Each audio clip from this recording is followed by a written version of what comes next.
part in the series about Ching-Yuen's life history, as well as his 4 recommendations or secrets for living a long life. And in this part, I'm going to focus on the second 2 of the 4 recommendations, and they are walk sprightly like a pigeon and sleep like a dog. So as in the second aspect or part of this series where I talked about the first 2, I mentioned that the Chinese took examples of animals as embodying certain qualities that they wanted to integrate in themselves. So both of these 2 qualities have animal natures associated with them, and I'll explain how that can relate to your own lifestyle and practices, and how that can increase your health and potentially your lifespan. So the first one, which is walk sprightly like a pigeon. We have to understand that the Li family arts, and I talked about the Li family being the lineage, or the family lineage that Li Ching-Yuen was a part of.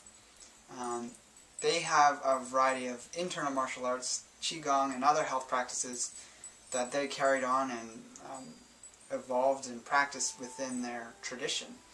They were also bodyguards, so they had to have some very effective external aspects to their art, but they also had a lot of internal, what you could call internal, sort of health-based practices. Now, in the arts that they all cultivated, and that Li Ching-Yuen was purportedly to have cultivated, there was a style of walking that was very effective for maintaining health. Now, it's not really up to me to describe all the aspects of this practice, but if you want to know more, you can check out the link below, which takes you to 9dragonbaguazhong.com, which has information on Julong Baguazhong, which is the 9-dragon system that Li Ching-Yuen was written about to have practiced. And it's a form of circle walking, martial art, where forms and postures are taken, and there's movements, and it's a highly effective martial art. But there's a style of walking that allows for power to be generated with the body up from the ground. It's kind of similar to Tai Chi in the sense that you're using structure and internal alignment to generate power, but unlike Tai Chi, it's moving. So there's actually a health aspect to Baguazhong, which is absent from Tai Chi, because Tai Chi is a static. You take a static posture and do certain things, whereas Baguazhong, you're doing this sort of circular stepping pattern, which has benefits in and of itself, since if you're devoted to the art, you're practicing it every day. And there's also Qigong in the family system, which uses the same stepping pattern. And this is sort of like a rolling step. It could be likened to the way a duck walks, but it's that doesn't give you enough detail. It could be likened more like a pigeon, which is what Li Ching-Yuen was getting at with the statement, walk sprightly like a pigeon. Now, the term sprightly, my personal understanding of it is it talks about having a good posture.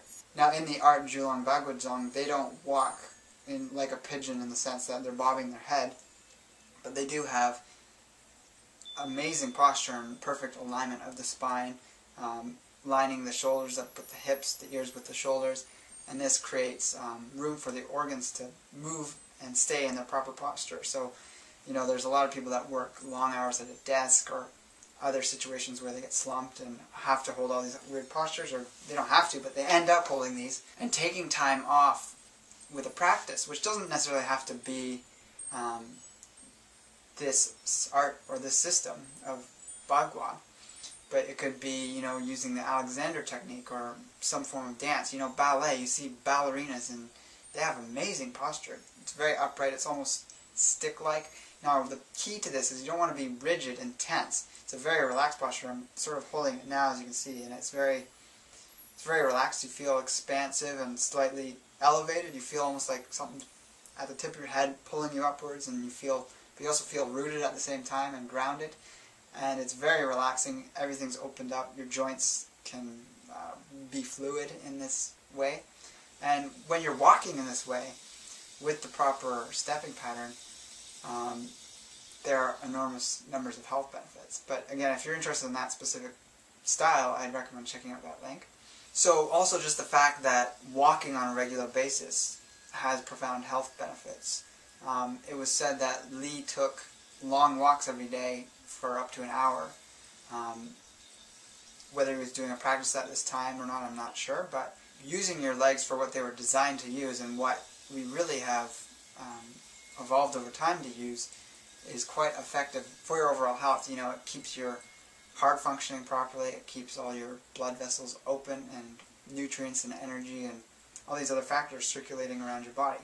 What's a characteristic among the longest lived cultures all around the world is that they live in areas that are either mountainous or quite hilly with a lot of changes in elevation, and they don't really have motorized vehicles or vehicles of any sort, so they're doing a lot of walking. You know, these people that live in these cultures, they're going up and down hills, walking to and from town, or they're farmers or shepherds, and they're doing a lot of walking, and this isn't as strenuous as long, hard cardio, which definitely has its benefits as well, but walking when done properly is takes good care of the joints, but you're still getting sort of like a low-level cardiovascular benefit, and it's also, you have a lot more time sort of to reflect. It's sort of a balance of inner and outer exercise depending on where it is you're walking. If you're walking around a city all day long, it might not be quite as healthy as if you're walking through nature or walking out in the countryside or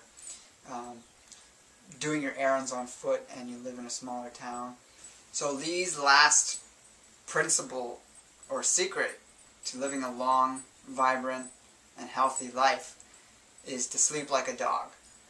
Now, if you've ever seen any animal sleep for that matter, but specifically a dog, they can fall asleep anywhere, they pass out, they're just totally like out of it. They fall asleep in the sun, they can fall asleep anywhere. In the situations of dogs that are pets and kept inside all the time, they don't really use a bed. I mean, like I said, some dogs do have beds, but they can fall asleep anywhere. They can fall asleep on a hard surface, they can fall asleep on the grass. They're very versatile in that way, and they sleep deeply.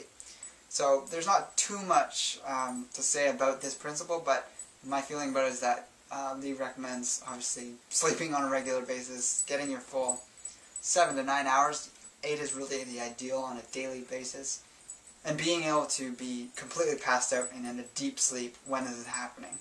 Now, I personally have found that I sleep in this way. I sleep very deeply. I have what you could call a very strong foundational Jing essence, which is, in the Chinese philosophy, sort of like the foundation to your health. It's like the foundation to a house, but for your health. It's if there's cracks in the foundation, all the other aspects of your health are going to be flawed or fluctuating. So specifically sleep is a good indicator of how deeply you go into this state that allows for the cleansing and repairing of all the tissues in your body, the increase and production of the vital longevity hormones like human growth hormone, melatonin. All these things are produced in large quantities at night at certain times. Specifically, if you want to optimize this, you want to be asleep between the hours of 10 and 2. I mean, you obviously want more than 4 hours of sleep, but if your overall sleeping pattern is you're asleep during that time period, you're getting the maximum amount of human growth hormone production during that time. That's what certain studies show us. So being able to sleep deeply is a key. Now, problems with being able to do this can arise from different lifestyle factors, you know, the amount of stress you have in your life, how long this has been building up. Nutritional deficiencies, I personally find, are a big factor. Certain herbs can be used to increase this, what's known as yin jing, the vital core essence. And things like He Shou Wu, which Ching-Yuen recommended, is a yin jing herb, which I personally find has a slight sedative effect, but not in a negative way. It's very calming and relaxing. And because it's got, you know, dense minerals and other qualities about it that increase the production of the chemicals in our body that are needed for good rest, it's able to help build this essence in our body that allows us to get really good quality sleep. And so you can sleep like a dog. So if you want to learn more about any other long-lived people, whether it's actual factual people that have been recorded in the Guinness Book of World Records, or if it's longevity myths, people that are factors of what you could call extreme longevity, check out the article I've posted below, which goes into more depth about these people that have longevity claims associated with them. I look at their lifestyle factors, and there's a long list of these different people that I'm going to be adding articles about them over the months, years, decades. And I hope you enjoyed this series, and you can take this character from the past as an inspiration for your own pursuits, whatever they may be, and have them affect your life in a positive way.